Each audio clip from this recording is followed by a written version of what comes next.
Meu nome é Hélio Augusto. Tenho 71 anos. E se você acha que o tempo ensina os filhos a respeitar os pais, é porque nunca viu um filho crescendo com tudo e esquecendo de onde veio. Trabalhei a vida inteira como pedreiro. Ajudei a erguer ruas, escolas, igrejas e casas que até hoje estão de pé. Mas a única que eu realmente chamei de minha foi aquela onde morei por 4 décadas. Aquela que eu construí com a minha mulher, tijolo por tijolo, onde minha filha deu os primeiros passos, onde enterrei minha esposa, onde plantei um pé de manga com minhas mãos. Era ali que eu achava que ia morrer, com dignidade. Mas a vida, às vezes, escolhe te testar com quem você mais criou. Depois que minha filha casou e teve 2 filhos, ela se mudou de volta para casa comigo. Disse que precisava de apoio, que o marido era ausente, que a casa era grande demais para um velho, sozinho. E eu, como sempre, disse sim. Troquei meu quarto pelo do fundo, montei um berço na sala, adaptei minha rotina inteira para ser avô, pai de novo e dono de casa ao mesmo tempo. Só que com o tempo, o tom mudou. Começaram os olhares atravessados, as portas fechadas mais fortes. Os almoços sem me chamar. Até que um dia cheguei da rua com uma sacola de pão, sentei no sofá e ouvi: "Pai, a gente vai precisar do seu quarto também. E da casa toda. O senhor é só mais uma boca inútil agora. Tá na hora de seguir seu rumo." Ela falou isso na minha cara, com a TV ligada, os filhos dela no quarto, como se estivesse me dando uma bronca por ter esquecido o lixo, como se não fosse nada. Boca inútil. Aquilo ecoou na minha cabeça por dias, não porque doeu, mas porque era real. Ela acreditava nisso. A filha que criei com tanto esforço, que estudou porque eu deixava de comer, carne que casou no quintal de casa com decoração feita por mim, agora me chamava de peso morto. Eu olhei para ela. Não respondi. Levantei. Fui pro quarto. Peguei minhas 2 malas pequenas, as mesmas que usei quando me mudei para cá em 1982. Coloquei minhas roupas, um retrato da minha mulher, uma bíblia surrada e meu rádio de pilha. Na porta, ela ainda disse: "O senhor pode ficar até amanhã cedo. Depois precisamos reorganizar a casa." Reorganizar. O nome bonito que ela deu pro chute que estava me dando. Não. Discuti. Não pedi. Só saí. Com o mesmo silêncio que usei a vida toda para trabalhar sem reclamar. Mas o que ela não sabia era que eu já estava acostumado com o abandono. O mundo nunca foi fácil comigo. Só que agora eu não era o mesmo homem que aceitaria isso calado. Naquela noite, dormi na casa de um amigo antigo, um companheiro de obra dos velhos tempos. Me acolheu no quarto de visitas com uma coberta, um café e um olhar que dizia: "Você não merecia isso." Eu só respondi: "Ela acha que eu não tenho mais valor." Ele perguntou: "E o que vai fazer?" Eu disse: "Me levantar e fazer ela enxergar, com recibo, escritura e contrato." E assim começou a minha vingança. Naquela casa, por mais que minha filha se achasse dona, era meu nome que segurava tudo por trás. Água, luz, internet, até o IPTU atrasado que eu tinha parcelado sem ela saber. Tudo estava no meu nome, ou pago por mim por fora. Ela pensava que a casa rodava sozinha, como se boleto sumisse no ar, como se o mundo resolvesse as contas só com pose e arrogância, enquanto ela cuidava de postar foto na varanda dizendo gratidão por esse lar. Eu estava no caixa eletrônico, no banco, no telefone com a companhia elétrica para evitar corte. Eu tinha vergonha de dizer que pagava tudo ainda, porque se ela soubesse, era capaz de me cobrar mais. Quando me mandou embora, pensei nisso a noite inteira. E logo cedo, com o café ainda quente na caneca da casa do meu amigo, abri a pasta onde guardava os comprovantes. Estavam todos ali, organizados por mês, por serviço. Fui com eles direto à central da companhia de energia. Quero cancelar tudo que está no meu nome na rua tal, número tal. Luz, água, internet, tudo. A atendente olhou os papéis. Conferiu, confirmou. Tudo no nome do senhor, inclusive o cadastro preferencial. "O senhor tem certeza?" Assinei com gosto. Na mesma tarde, passei no banco e encerrei o débito automático da conta de água. Liguei na operadora de internet e pedi o cancelamento imediato. Desliguei o plano de telefone fixo, aquele que ela usava para falar com as tias do interior, e fingia que era dela. Tudo feito com um único pensamento na cabeça. Ela achava que me tirou de casa. Eu é que tirei ela do conforto. Naquela noite, dormi bem. Pela primeira vez em semanas. 2 dias depois, recebi a primeira ligação. Pai, a conta de luz não foi paga. A companhia veio aqui hoje e deixou um aviso no portão. Ué, respondi. Achei que você era dona da casa. A responsabilidade não é sua? Ela ficou muda por uns segundos. A voz voltou mais seca. Você não podia ter feito isso. Você podia ter me respeitado. Desliguei. No terceiro dia, vi nos grupos do bairro que a casa estava sem internet. No quarto, o vizinho me contou que passaram a tarde no escuro. No quinto, ela me bloqueou no WhatsApp. E eu continuei de cabeça erguida. Porque não era vingança por vingança. Era resposta. Era consequência. Quem cospe no prato, que aprenda a cozinhar. Ela não sabia como funcionavam as contas. Não sabia o nome das companhias, os prazos, os códigos de cliente. Tinha se acostumado com o mundo resolvendo tudo para ela, como eu fiz por 40 anos. Mas agora ela estava sozinha, e eu finalmente livre. Nesse mesmo dia, sentei com meu velho caderno e comecei a traçar um novo plano. Não era só sair por cima, era deixar ela me ver no topo, todo mês, porque aquela frase, boca inútil, ia pesar muito mais quando ela visse essa mesma boca sorrindo no topo de uma escritura. Meu nome talvez tenha saído da porta da casa onde morei por 4 décadas, mas ele ainda estava em lugares que minha filha nem sonhava alcançar. Enquanto ela batia no peito dizendo que agora era independente, mal sabia que o emprego dela, aquele que ela fazia questão de esfregar na minha cara como prova de que eu era um peso, tinha sido arranjado por mim. Foi num churrasco há uns anos. Um conhecido meu, desses que a vida separa, mas a memória guarda, me disse que estava precisando de gente confiável para cuidar da parte administrativa de um novo projeto. Eu indiquei minha filha. Falei com orgulho. Ela é esperta, organizada, boa com números. Ele confiou em mim, como sempre confiou. O nome dele? Jonas, meu amigo de infância. Trabalhamos juntos ainda jovens, quando tudo que a gente tinha era vontade. A vida levou ele para a empresa e a mim para o chão de obra. Mas o respeito, esse nunca morreu. Depois que fui expulso da casa, fiquei com aquele nome entalado na garganta. Jonas. Lembrei na mesma hora. Peguei o telefone velho, procurei o número e liguei. Ele atendeu com aquela voz de sempre, só um pouco mais cansada, como a minha. Jonas, é o Augusto. Lembra de mim? Ô, véi, que surpresa. Claro que lembro. Tá vivo ainda, danado. Rimos, como sempre. E ele perguntou se eu tava bem. Aí eu falei. Tudo. Sem florear, sem raiva no tom. Só a verdade nua. Que fui expulso da casa que construí. Que fui chamado de inútil.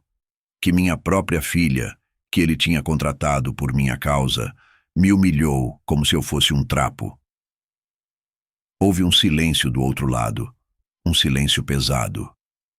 Augusto, eu não sabia disso. E, para ser sincero, ela sempre se achou demais por aqui. Nunca entendi por quê. Agora entendo. No dia seguinte, ele me chamou para tomar um café. Fui.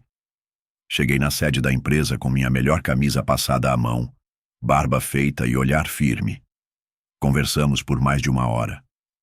No fim, ele apertou minha mão. Pode deixar comigo. 2 semanas depois, ela foi chamada na sala. Motivo oficial: reorganização da equipe. Motivo real: desrespeito à própria origem. A origem que construiu a base para ela se firmar. Ela ligou chorando. Disse que precisava conversar, que estavam sendo injustos, que aquilo era perseguição. E eu só escutei. Pai, o Jonas me demitiu. Eu não entendo. Entende, sim, falei. Só não quero aceitar. Ela ficou em silêncio. Pela primeira vez não teve argumento. O telefone desligou e eu fui tomar meu café, com gosto. Porque às vezes a melhor resposta não é gritar. É lembrar quem você é, onde já esteve, e quantas portas você abriu para quem hoje te cospe. E se ela não enxergava o valor da minha presença, agora ia sentir o peso da minha ausência. A partir dali ela aprendeu: quem pisa no chão que o pai construiu pode acabar sem teto. Eu não tinha muito. Depois que saí de casa, o que restava eram umas economias que escondi por sabedoria. Dinheiro guardado em nome de confiança é corda no pescoço, e eu já sentia essa corda se apertando fazia tempo. Por isso fui colocando uns trocados de lado, mês a mês, em silêncio. Dinheiro vivo, enrolado num pano, escondido dentro de uma caixa de ferramentas que ninguém mexia. Nem ela, muito menos minha filha. Era pouco, sim, mas era o suficiente para comprar um pedaço de terra batida no fim de uma rua de barro, onde todo mundo dizia que ninguém queria morar, pois era exatamente ali que eu queria recomeçar. Um lugar esquecido, onde ninguém me apontaria o dedo. Um lugar onde, dessa vez, eu seria o único dono da chave. O terreno não era bonito. Tinha mato alto, lixo de construção, um muro quebrado e o silêncio de quem nunca foi valorizado. E era exatamente assim que eu me sentia. Mas em vez de me encolher, eu respirei fundo. Olhei aquele chão como quem olha o espelho. Com raiva, com dor, mas também com a firmeza de quem sobreviveu a tudo que mandaram para destruir. Comprei à vista. Nada de fiador, nada de carnê, com o que eu tinha escondido e o que deixaram para trás achando que era lixo. Registrei no meu nome e fiz questão de escrever tudo à caneta na certidão de compra. Meu nome completo. O mesmo que minha filha. Não quis ouvir quando me mandou embora. Na primeira semana comecei a limpar o terreno sozinho. Era um velho com uma enxada na mão, varrendo o mato da amargura. Um vizinho passou e perguntou se eu tinha alguém para ajudar. Eu respondi: não. Preciso. Quem me empurrou para cá não vai me ver pedindo ajuda, não. Ele não entendeu. Mas eu sabia exatamente o que dizia. Com madeira reaproveitada de uma obra abandonada, montei um quartinho no fundo. Só uma cama, um fogão, uma pia e um armário. Pequeno. Parecia pouco para quem nunca teve que recomeçar. Mas para mim, era liberdade. Comecei a trabalhar de novo. Pinturas, pequenos concertos, limpeza de quintal. O que aparecia, eu fazia. E cada serviço pago era um saco de cimento a mais. Cada gorjeta, um tijolo. E toda noite, eu olhava os pedaços de material empilhados no canto e sorria. Sorria porque ali ninguém podia me chamar de inútil. Ali ninguém me arrancaria pela gola da camisa. Ali eu era dono até do chão onde meus pés pisavam. E aquilo era mais do que qualquer cômodo de luxo cheio de desdém.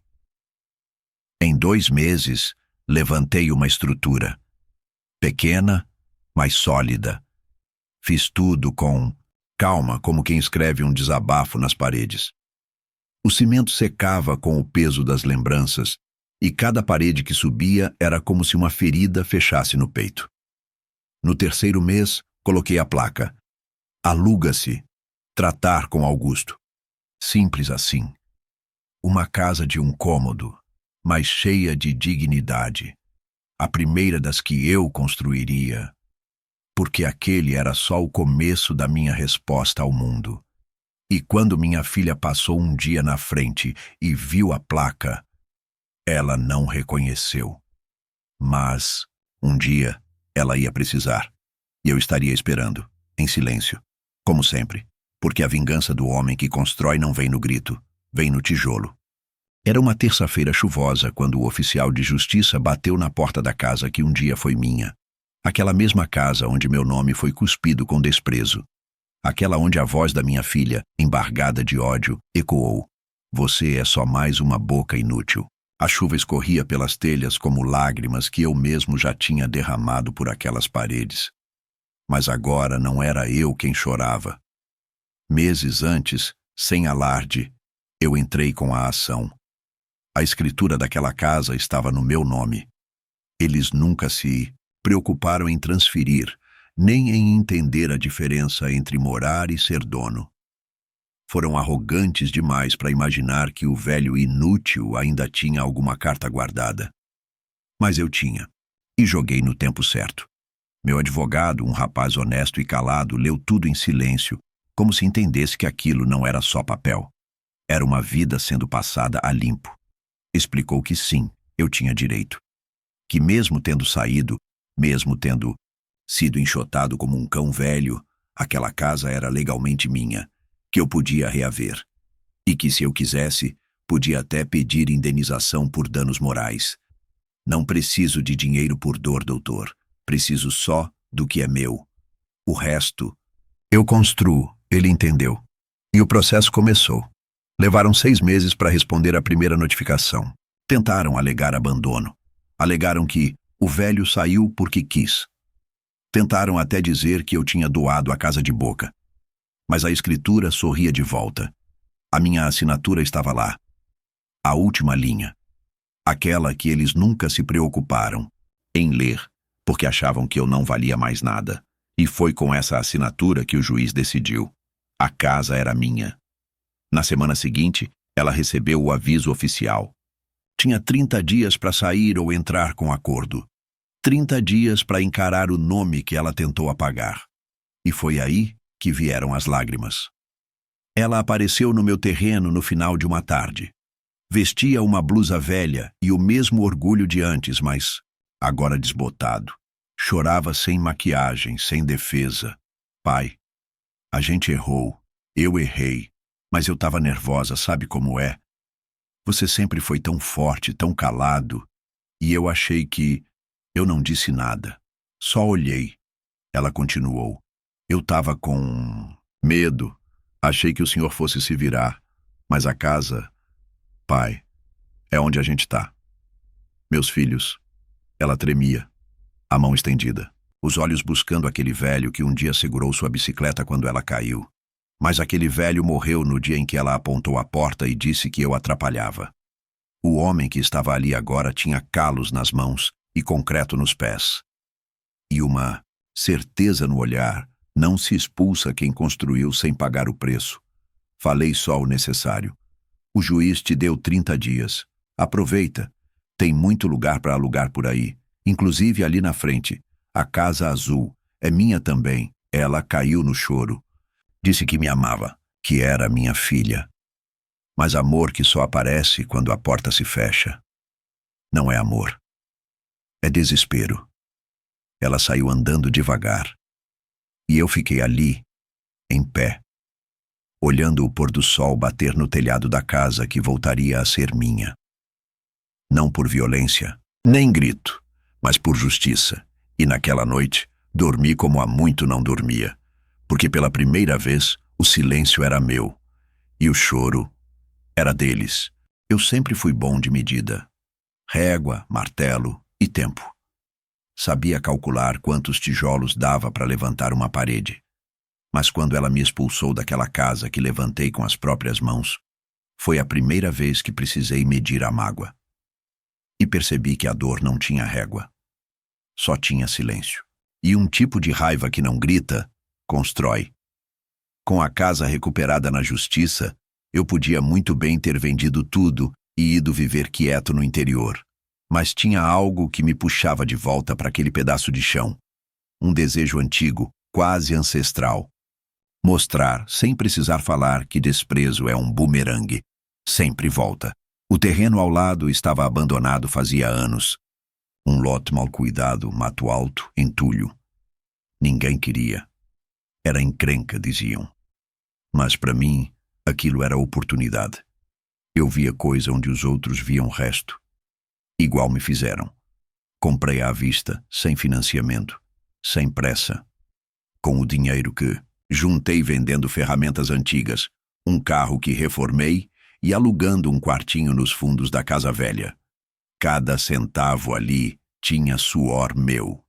E mágoa também. A primeira coisa que fiz foi limpar tudo com minhas próprias mãos. Cortei o mato, nivelei o chão, Arrumei a cerca. Quem passava pela rua achava que era coisa de velho solitário. E era mesmo. Um velho que não esquece o nome que chamaram ele. Inútil. Mas inútil é quem para. E eu só estava começando, desenhei. 4 kitnets. Simples, práticas, com varanda e tudo. Nada de luxo, mas confortáveis. E principalmente dignas. Porque enquanto minha filha fazia piada com gente que morava apertado, eu lembrava de cada amigo meu que dormiu em barraco quando o salário atrasou. E agora era para eles que eu construía. Pedi ajuda a 2 pedreiros de confiança, antigos, colegas. Paguei bem, em dia. Na porta de cada kitnet, plantei uma árvore. Porque quem planta, colhe. E eu estava preparando a colheita mais bonita da minha vida. Quando ficaram prontas, botei para alugar. Preço justo, abaixo do mercado. Os primeiros moradores foram um casal jovem que tinha sido despejado. Depois veio uma senhora aposentada, a mesma que minha filha disse um dia que cheirava a mofo. Depois, um rapaz cadeirante que ela mandou pedir na internet. Todos eles lembravam alguém que minha filha desprezou. Ela começou a ver os moradores chegando. Uma noite perguntei casualmente: o que achou da reforma do terreno do lado? Ela fingiu que não sabia. E eu só sorri. Foi ali que comecei a ser mais presente na rua. Passei a tomar café na calçada, falar com os inquilinos, escutar suas histórias. Um deles me chamou de seu Zé. Outro me deu um presente. Uma plaquinha escrita: aqui mora gente que luta. Coloquei na entrada do terreno. E sabe o melhor? Cada kitnet alugada era mais um mês de independência. Cada aluguel que entrava, uma lembrança viva de que eu ainda construía. E cada morador feliz era um espelho mostrando que o problema nunca fui eu. Era ela, o desprezo dela, a arrogância dela. Ela começou a andar cabisbaixa. Me viu conversando com os vizinhos rindo. Me viu consertando uma cerca, sendo elogiado pelos inquilinos. Me viu sendo útil e se incomodou. Porque gente assim odeia ver quem ela tentou destruir sendo amado. Mas eu não dizia nada. Só varria a calçada e cumprimentava com um sorriso curto. O tipo de sorriso que carrega toda a memória de quem foi humilhado. E agora é quem dita as regras, em silêncio. Eu já tinha visto de tudo vindo dela. Mas nada me preparou para receber uma intimação, alegando que eu, o pai que ela expulsou da própria casa, a tinha abandonado. O processo chegou com um envelope pardo, seco, sem emoção. Mas o conteúdo doía mais do que qualquer palavra que ela já tinha me dito. Alegava que eu havia sumido, que deixei ela desamparada, que por minha culpa ela perdeu estabilidade emocional e financeira. Na audiência, ela apareceu com roupas caras, maquiagem forte e uma expressão treinada. Era como se estivesse encenando. Falou com segurança, como quem estava acostumada a manipular. Disse que fui um pai ausente, que quando ela precisou, eu me escondi. Que ela cuidou de mim quando pude retribuir com ingratidão. Que a casa era dela. Que eu nunca contribui com nada. O juiz me deu o direito de resposta. Eu entreguei um envelope mais grosso. Continha anos de comprovantes de transferências bancárias, notas de compras do mercado no nome dela, plano de saúde da neta que eu continuava pagando em silêncio, até mesmo depois de ter sido posto para fora. Fotografias da casa ainda em construção, com eu lá tijolo por tijolo, recibos de material, contratos da época da fundação, tudo no meu nome. Tinha também testemunhos dos vizinhos, todos confirmando que fui expulso sem explicação. E um laudo médico com meu quadro de depressão e estresse depois daquilo tudo. O juiz leu em silêncio, me olhou, depois olhou para ela e sentenciou com voz firme e sem emoção. Processo improcedente, custas revertidas à parte autora. Ela congelou. Depois corou. Saiu da sala apressada, tropeçando no salto, com o advogado correndo atrás tentando disfarçar o vexame. Eu apenas fiquei sentado. Não reagi. Não sorri. Só respirei fundo. Quando saí do prédio da justiça, parei num banco e fiquei observando o movimento. Pela primeira vez em muito tempo me senti em paz. Aquela tentativa de destruir meu nome não funcionou. E o sistema que por tanto tempo eu desconfiei naquele dia me deu razão. Ela tentou usar a mentira como arma, mas esqueceu que Quem construiu? A verdade, com paciência e silêncio, tem nas mãos algo mais forte que qualquer palavra dita por impulso, a prova. Pouco tempo depois da audiência, num fim de tarde abafado, enquanto eu limpava a calçada da casa da frente, ouvi um carro parar devagar. Levantei a cabeça devagar, como quem já sabe o que vai ver, mesmo sem querer ver. E lá estava ela. A filha que me chamou de boca inútil, que me expulsou da casa que construí, que tentou me destruir com papelada e mentiras. Estava com o cabelo preso de qualquer jeito, as olheiras fundas, os olhos vermelhos de tanto chorar ou não dormir. Vestia uma roupa simples, coisa que não era costume, e estava sozinha, sem o marido, arrogante, sem advogado, sem maquiagem, sem escudo. Ela ficou um tempo parada na calçada, parecendo lutar com o próprio orgulho, e então atravessou. Eu não disse nada, apenas olhei. Ela também não começou com desculpas, começou com desespero. Pai, eu sei que errei, sei que te magoei, mas eu tô sem pra onde ir. O aluguel aumentou, a empresa mandou a gente embora, e o fulano sumiu com o pouco que a gente tinha. Eu sei que não mereço, mas será que eu podia ficar um tempo no quarto dos fundos, o mesmo quarto onde eu dormi no chão quando era só um peso?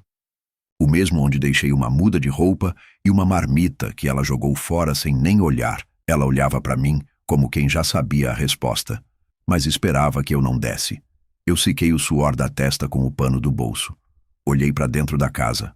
A luz estava acesa, a chaleira chiava, o rádio tocava baixo. Paz, silêncio, dignidade, coisas que só voltei a ter depois que fui embora. Respirei fundo e perguntei: e os que importavam mais? Eles não têm onde te deixar? Ela baixou a cabeça. As lágrimas caíram, pesadas. Eu tô pedindo só uns dias. Um colchão. Qualquer coisa. Não tem mais ninguém. Eu não respondi. Só virei de costas. Entrei devagar. E fechei o portão com a mesma calma com que um dia fechei minhas últimas esperanças por dentro. Ela ficou parada ali, na calçada, como eu fiquei anos atrás, segurando uma sacola com o mundo caindo nas costas, mas sem ninguém para dizer fica. Nunca desejei mal para ela. Mas também não desejei mais nenhum tipo de convivência. A minha dignidade foi reconstruída com silêncio, tijolo e trabalho. Não era um abrigo temporário que me interessava. Era respeito. E ele não se implora na calçada. Naquela noite, dormi tranquilo. E sonhei com o dia em que ela disse que eu atrapalhava. Hoje, ela implora por abrigo no quintal que me negaram. E tudo que eu tenho, construí com as pedras que ela mesma jogou. Não demorou muito para o tempo mostrar o que eu já sabia. Tudo aquilo que ela acreditava controlar era feito de vento. O marido que resolvia tudo sumiu sem deixar bilhete. A casa que era dela foi tomada por dívidas. E os amigos, que só apareciam quando tinha churrasco, viraram números bloqueados no WhatsApp. Ela passou a viver de favor com conhecidos, depois com conhecidos dos conhecidos, até que a dignidade virou um luxo que ela não podia mais carregar. Enquanto isso, eu seguia com a rotina que aprendi ainda menino: levantar cedo, trabalhar com as mãos, respeitar o tempo das coisas. Comecei comprando o terreno do lado. Depois mais uma casa. Aluguei. Peguei outro pedaço em leilão. Reformei com calma. E quando vi, o bairro onde um dia me humilharam era quase todo meu. As placas de aluga-se agora tinham meu nome e meu telefone. As contas vinham em meu CPF. E os novos moradores, quando me viam varrendo a calçada ou regando o jardim, me chamavam de seu João, com respeito. Eu nunca disse quem eu era. Nunca precisei, até que um dia, caminhando pela rua de trás, vi uma mulher saindo de um portão azul, apressada, segurando um saco de lixo e um panfleto de mercado. Era ela, minha filha, com o cabelo preso, a roupa amassada e o rosto que já não tinha maquiagem, só cansaço. Não me viu de primeira. Mas quando olhou para frente e percebeu que quem vinha era eu, parou, abaixou a cabeça. Fingiu que estava mexendo no celular. Depois entrou de volta, apressada, como quem se esconde de uma sombra que a vida insiste em projetar. Eu não disse nada. Só olhei para o número da casa, 114. Era uma das primeiras que comprei no bairro. O contrato de aluguel estava assinado por mim. E todo dia 10, o pagamento caía na minha conta com o nome dela no comprovante. Sem atraso, sem conversa, a ironia não me fazia rir. Me fazia respirar fundo. Porque não era sobre revanche. Era sobre justiça. Era sobre dormir em paz, sabendo que, mesmo sem levantar a voz, mesmo sem bater à porta de ninguém, eu havia sido ouvido. Hoje ela vive ali, entre paredes que não são dela, na rua que ela jurava que nunca pisaria de novo, rodeada de vizinhos que sabem quem sou e que me cumprimentam com respeito. Ela não conta para ninguém que paga aluguel para o próprio pai. Mas eu sei que todo boleto com meu nome ensina mais do que qualquer sermão que eu pudesse ter dado. Cada vez que vê uma placa com João Empreendimentos, cada vez que o porteiro diz, é do seu João, cada vez que o banco manda uma carta no meu nome, ela lembra. Lembra da casa que ergui com minhas mãos, da sala onde me chamou de inútil, da sacola que levei nas costas e da vida que ela jogou fora com a certeza de que eu não levantaria mais. Mas levantei. E hoje, quem vive abaixando a cabeça é ela.